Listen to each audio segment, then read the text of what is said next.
Salut Vinny, Coucou Sophie, comment tu vas? je vais très bien et toi? Je vais bien, merci.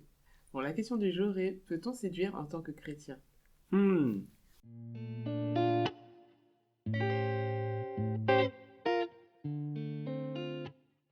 c'est une très bonne question. Je vais commencer en prenant la définition du dictionnaire. Ok, J'ai utilisé mon ami Google, comme c'est le plus rapide, hein. pas de souci. Et en fait, séduire, définition. Donc, c'est amener quelqu'un à des relations sexuelles. Ok, d'accord. Premier sens. Amener quelqu'un à des relations sexuelles. Deuxième sens, amener une femme à des rapports sexuels hors mariage. D'accord. C'est écrit le sens vieilli.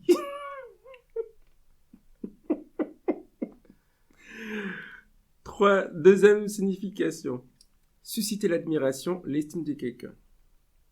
Troisième, gagner quelqu'un en persuadant ou en touchant, en employant tous les moyens de plaire. Quatrième, attirer de façon puissante, irrésistible. Ok. Est-ce que est-ce que tu penses que ces mots encouragent la parole de Dieu? Ben, non. Bon, déjà, les deux premières là, non. Euh, Et les autres, en fait, ça fait un peu malsain. Mais, en fait, ça me fait penser à Satan, T'as qui est le vu? séducteur. T'as vu? Mais en fait, pour te dire quelque chose très concrètement, là, j'ai pris le sens qui apparaît en premier dans Google. Ouais. Mais quand tu prends le sens étymologique du mot séduire, ça veut dire séducere. C'est la même famille que le mot conduire, c'est le chemin en fait. Et le séduire, ça veut dire à la base sortir quelqu'un du chemin. Hmm. C'est ce que fait le diable, il te sort du chemin. C'est littéralement, c'est le mot qui a été développé par rapport au diable. Ouais. Le séducteur. Et donc, j'ai eu cette réflexion-là déjà lorsque j'écrivais mon livre. Je suis là, est-ce que tu es séduire en Christ? J'avoue. Draguer en Christ? J'étais là, Seigneur, ça va pas aller, ça va pas le faire. Parce que je suis là, si quelqu'un prend le temps de chercher la signification du mot séduire, je vais être mal, tu vois. Mhm. Et donc, le fait est qu'aujourd'hui, dans le sens le plus diffusé, c'est pas forcément le sens du dictionnaire, hein, c'est le fait de chercher à plaire à l'autre, tout simplement. Mais peut-on chercher à plaire? Ça, on peut chercher aussi, hein. Comme ça, on va se mettre bien avec les Oui, définitions. parlons français. Peut-on chercher à plaire? Je vais mettre le sens le plus rapide aussi, comme tout à l'heure. Donc, c'est être d'une fréquentation agréable à quelqu'un, lui procurer une satisfaction. Éveiller l'amour, le désir. Ça, c'est le sens premier. Ok. Attention. Être d'une fréquentation agréable à quelqu'un, Mhm. lui procurer une satisfaction. Mhm. 2. Éveiller l'amour, le désir de quelqu'un. Tu vois que c'est tendu encore? Parce que dans des cantiques, c'est écrit n'éveillez pas l'amour avant que les réveille. Oui. Mais, à dire hors mariage, oui, c'est tendu. Mais dans le mariage, au cadre du Oui, mariage, voilà. mais quand on parle de séduire, est-ce qu'on parle dans le mariage ou hors du? Bon, non. Ah, tu vois, c'est ça le truc. Donc, franchement, tu vois, c'est pas simple, hein. En fait, je pense que c'est dans ces domaines-là que nous, en tant que chrétiens, on peut faire la différence.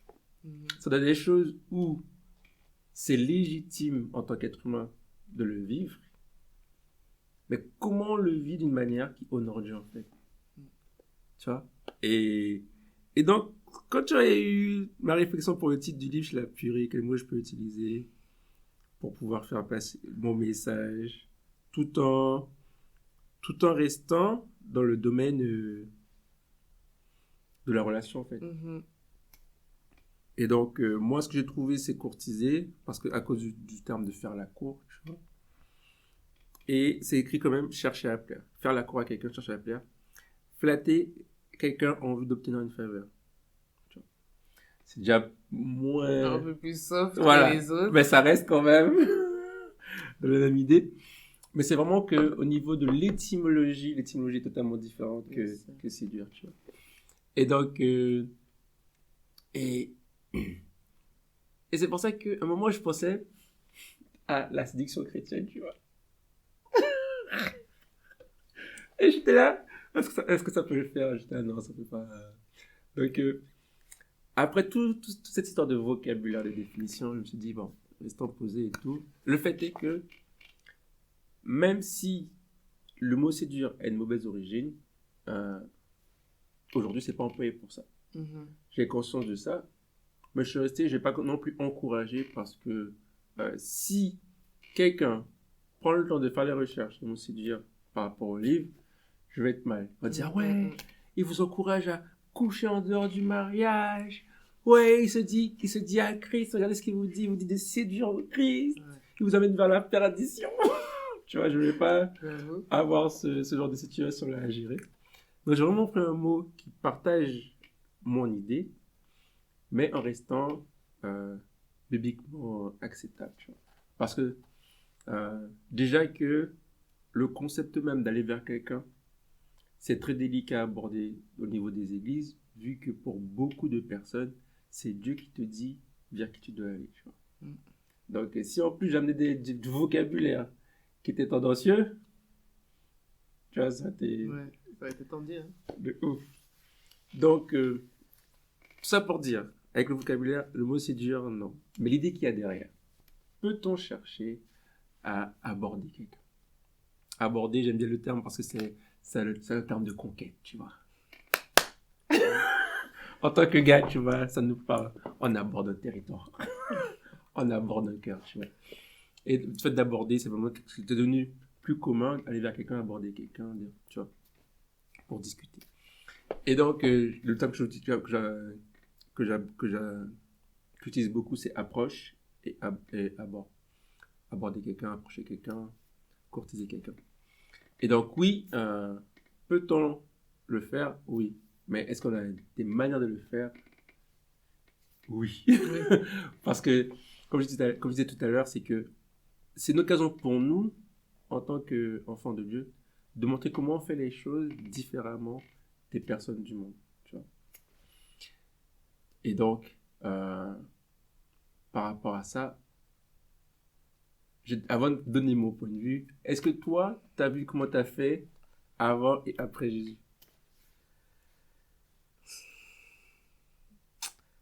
Avant, on va dire que j'étais trop jeune pour, Ouais. pour être dans ce mood-là. Donc, c'est-à-dire, il n'y a que le après. Et j'avoue que.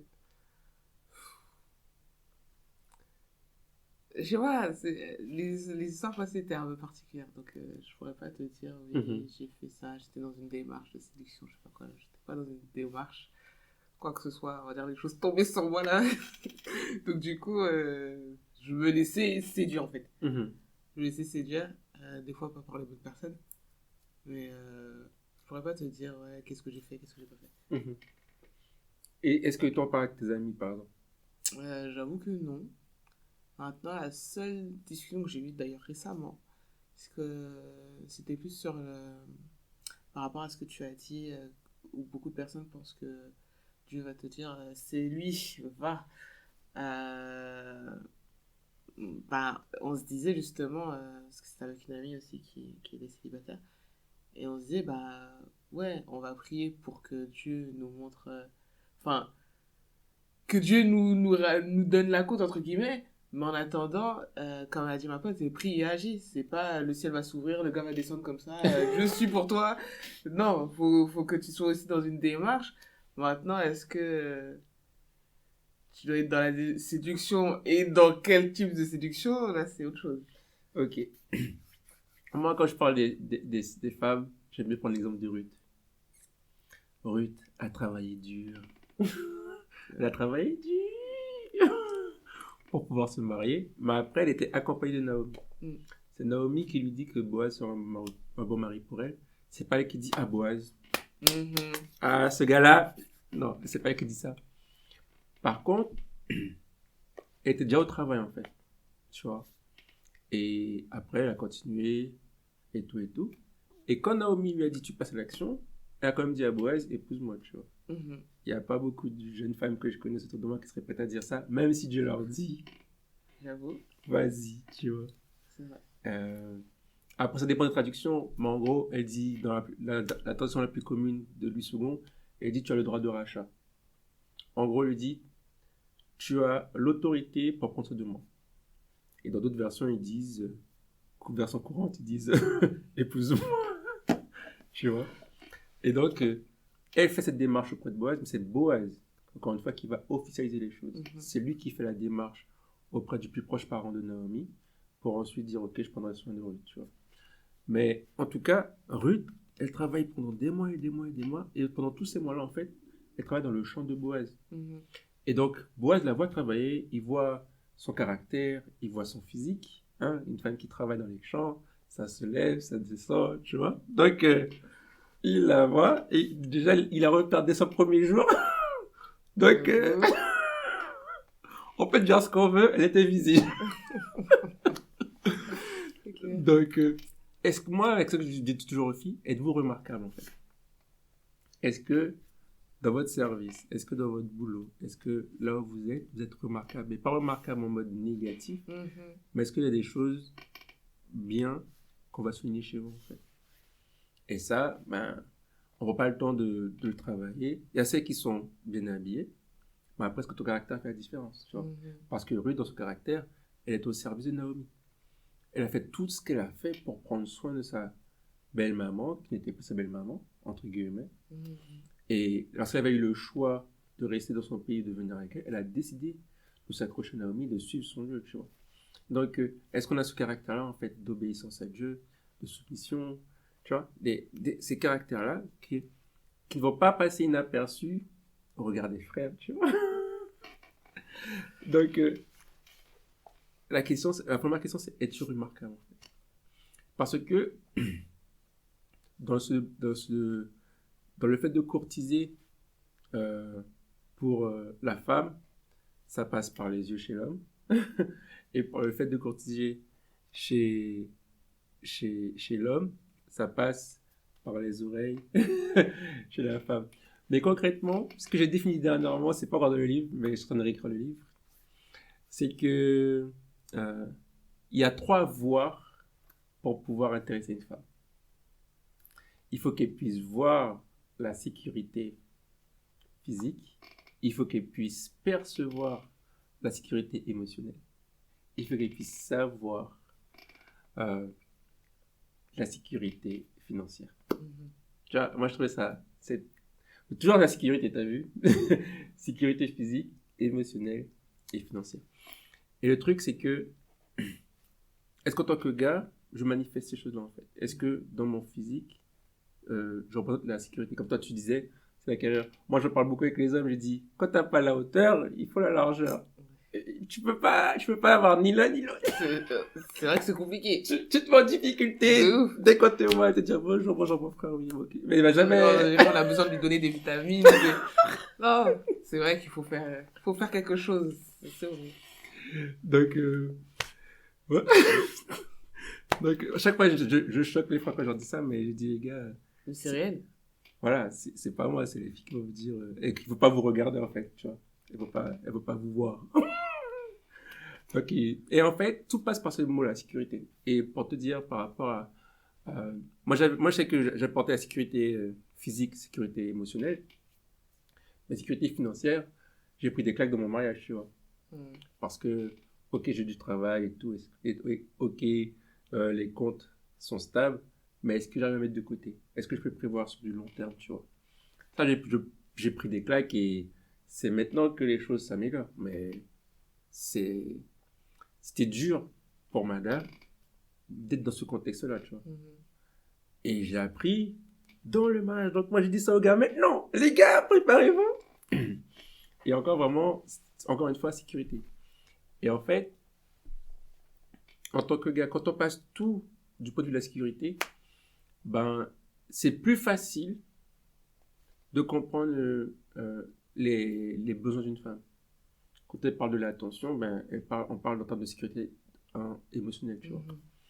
Quand on parle de projet, on parle de finances, tu vois. Ainsi de suite. Quand on parle de sortie, protection, tu vois, c'est physique. Avant, j'étais en mode, il faut protéger, il faut pourvoir, et il faut... les Américains disent protéger, pourvoir et prêcher. Tu vois. Moi, Mais en fait, c'est toujours sécurité, sécurité, sécurité. Donc, en gros, je suis là, ok, tu vois, et vraiment le mot sécurité, voilà, en tant que, je suis là, messieurs, sécurité, important pour madame. Et en fait, pour les femmes, par rapport à seulement être, pouvoir courtiser, être approcher un homme, ça passe par les yeux. Et moi, j'admets que c'était une claque pour moi.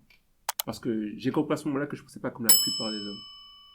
Moi, je suis vraiment dans la conversation, la relation. Tout. Il y a un flow, tu vois. Je suis là, ah, il se passe quelque chose. Les gars, il n'y aura jamais ce flow-là, il n'y aura jamais ce feeling-là tant qu'il n'y a pas validation du physique. J'étais là. Au départ, je pensais que, tu vois, c'était une minorité. Mais en fait, non. C'est la majorité. J'étais là. Mais quand j'étais surpris, mais je tombais des nues. Hein. C'est vrai? Mais c'est ça, moi.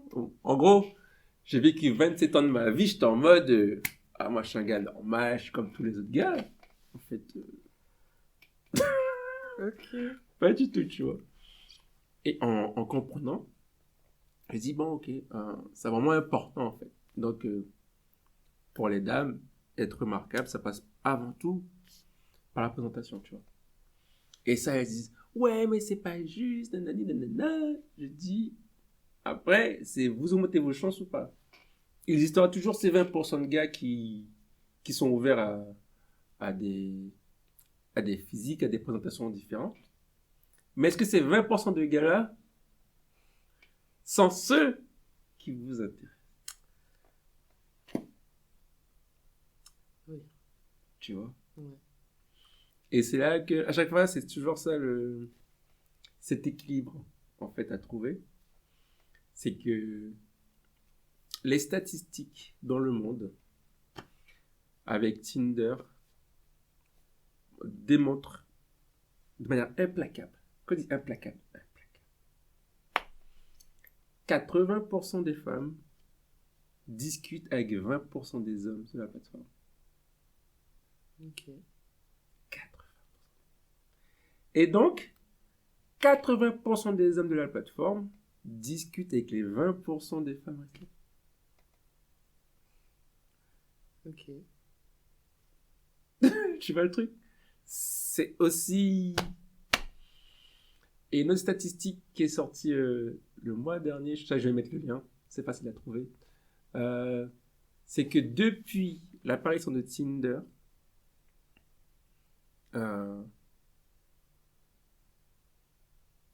il y a 3 fois plus d'hommes qui ont 30 ans et qui n'ont jamais eu de rapport sexuel. Okay. Depuis 2008, c'était 10% chez les hommes, chez les femmes. Depuis l'apparition de Tinder et des outils comme Tinder, ça fait une dizaine d'années. Aujourd'hui, en 2022, 30% des hommes qui ont 30 ans n'ont pas de rapport sexuel. Moi, je suis là, c'est une bonne nouvelle, gloire à Dieu! On va les amener à Christ, ils sont abstinents, ça sera le feu. Mais en gros, ça veut aussi dire que ces outils-là ont ouvert des opportunités aux femmes qui n'existaient pas. Et ce qui fait que ce sont le même type d'hommes qui côtoient les femmes et les autres sont délaissés en fait. Et là, je suis resté, waouh. Donc tout ça pour dire, pour revenir dans notre contexte qui nous intéresse quand on parle de l'Église. Peut-on séduire en tant que chrétien? Le mot séduire, je préfère dire courtiser. Peut-on courtiser en tant que chrétien? Oui, mais on a une manière différente de faire. Et pour faire différemment, déjà, il faut comprendre les besoins des uns et des autres. Pour les femmes, c'est la sécurité. Donc, messieurs, on doit travailler sur comment apporter cette sécurité-là aux femmes. Et mesdames, l'homme, ce qu'il veut, lui, en fait, ce dont il a besoin, c'est même pas la beauté, hein. C'est le soutien. C'est ce que la Bible met en avant. Mais les gars, ils sont vraiment fixés sur leurs yeux, tu vois. Donc, ils vont pas être intéressés par des filles qui ne remarquent pas, tu vois. l'époque, j'admets que c'est tendu. Parce que, et c'est ce que moi je trouve dommage, c'est qu'une fille, si tu discutes avec elle, elle va te laisser l'opportunité. Si elle a passé un bon moment avec toi, elle te laisse au moins 10%. C'est vrai. Au moins 10%. Et moi, à l'époque où j'étais en mode on y va, j'étais en mode j'ai besoin que d'une opportunité. Tu vois, un petit coin de porte ouvert. J'avoue. Je mets le pied, dès que j'ai pu mettre le pied, franchement, 8 cas sur 10, t'as perdu. Bon, c'était avant, c'était dans ma jeunesse. Et j'ai toujours respecté ces jeunes femmes, dans le sens où j'ai jamais couché avec une femme en dehors du mariage. J'ai jamais fait des choses. Aucune de mes ex ne parlera mal de ce que j'ai pu faire avec. Bon, en tout cas, j'étais en mode il suffit juste que je puisse mettre le pied, tu vois. Et les femmes, elles autorisent ça en fait. Elles donnent cette opportunité-là si elles ont passé un bon moment. Et ça, c'est ce que je trouve dommage. Donc, la réponse, c'est oui. Et qu'est-ce que tu penses de tout ce que je viens de dire? J'ai dit beaucoup de choses, je sais. Oui, mais beaucoup de choses intéressantes. Et ouais, qui donnent à réfléchir, franchement. Il y avait certaines choses que je... Enfin, la sécurité, oui, de toute façon, en tant que femme, bien sûr que c'est quelque chose que... Je pense que je suis... Pour le coup, je suis dans le moule avec tout le monde. Une femme, normalement, recherche la sécurité. Et puis après, pour les hommes, ça me surprend pas spécialement qu'il y ait d'abord le levier de l'apparence physique avant le reste. Donc, ouais. C'est bien d'avoir ces rappels en tête. Et oui, je trouve ça... Enfin, comme tu dis, courtiser, oui, mais avec une différence, parce qu'on a le Saint-Esprit en nous, en fait. Mm. Donc, oui, non, franchement, je partage totalement ton avis. Ok, cool. Donc maintenant, vous avez pu m'entendre, vous avez pu l'entendre. Elle a posé des questions. J'essaie de répondre le plus clair possible. J'ai dit beaucoup, beaucoup de choses aujourd'hui. Dites-nous ce que vous en pensez en commentaire. Et n'hésitez pas à venir discuter avec nous, proposer vos sujets, qu'on puisse échanger, toujours chercher à grandir ensemble autour des relations d'un point de vue biblique, d'un point de vue d'enfant de Dieu. Et vraiment, c'était DCAM et à la prochaine. Salut.